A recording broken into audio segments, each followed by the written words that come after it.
to Grand Central. I forgot it's a holiday weekend. Busy, busy, busy.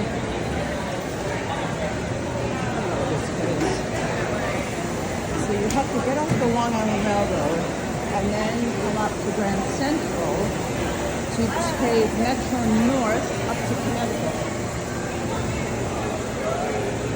It's kind of fun. I think it's fun. It's always an adventure. I love these old clocks. Check them out. Aren't they beautiful? My grandmother had one in her house when I was growing up. And every time I come here and see them, I think of her. Alright, I have to get my ticket and figure out which one I'm on.